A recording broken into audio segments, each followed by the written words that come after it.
Anggota DPRD Provinsi Bali, Anak Agung Gede Suyoga, soroti polemik penonaktifan kepesertaan BPJS PBI harus dilihat secara jernih dan proporsional, terutama karena menyangkut hak dasar masyarakat atas layanan kesehatan. Menurutnya, secara harafiah kebijakan yang menjadi dasar adalah Instruksi Presiden Nomor 4 Tahun 2025. Namanya saja Instruksi Presiden, artinya memang merupakan arahan Presiden terkait penggunaan data tunggal sosial ekonomi nasional, DSETSEN, jelasnya, Sabtu 14 Februari 2026. Lebih lanjutnya ia menjelaskan, bahwa tujuan utama DSETSEN adalah untuk menghindari tumpang tindih bantuan sosial antar instansi dan memastikan program tepat sasaran. Namun demikian, ia mempertanyakan mekanisme implementasi di lapangan. Dalam pemutakhiran data, yang seharusnya dilakukan adalah perbaikan data secara berkala dan komprehensif. Bukan mendadak menonaktifkan kepesertaan seseorang yang sedang membutuhkan layanan kesehatan, lalu menimbulkan kegaduhan di masyarakat, tegasnya.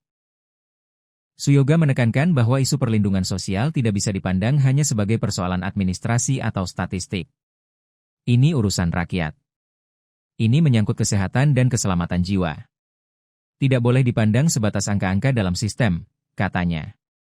Ia juga menyoroti adanya kasus warga yang sedang menjalani pengobatan rutin, termasuk pasien cuci darah, yang terdampak perubahan status kepesertaan.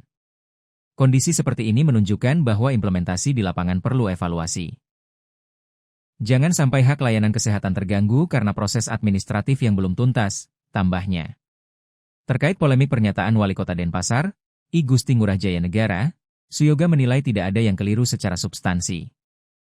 Jika kebijakan ini memang berangkat dari instruksi Presiden tentang DSETSEN, maka wajar jika disebut demikian dalam konteks menjelaskan dasar kebijakan. Pertanyaannya, mengapa harus meminta maaf jika tujuannya untuk membela kepentingan rakyat, ujarnya.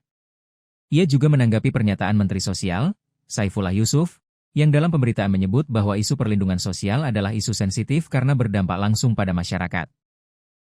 Kalau memang disadari sebagai isu yang sensitif, justru seharusnya prosesnya dilakukan dengan sangat hati-hati dan tidak menimbulkan dampak luas secara tiba-tiba. Kami justru perlu bertanya kembali, jika instruksi Presiden adalah menjalankan DSETSEN secara komprehensif untuk perbaikan data, mengapa implementasinya berupa penonaktifan kepesertaan yang berdampak langsung pada layanan kesehatan, tegas Suyoga. Sebagai wakil rakyat di tingkat provinsi, ia menyatakan akan terus mengawal persoalan ini agar kebijakan nasional tetap berjalan sesuai tujuan awalnya, yakni penataan data yang akurat, tanpa mengorbankan hak dasar masyarakat. Kita semua mendukung perbaikan sistem. Tetapi dalam hal kesehatan rakyat, kehati-hatian dan perlindungan harus menjadi prioritas utama, pungkasnya. Download Tribun X sekarang, menghadirkan lokal menjadi Indonesia.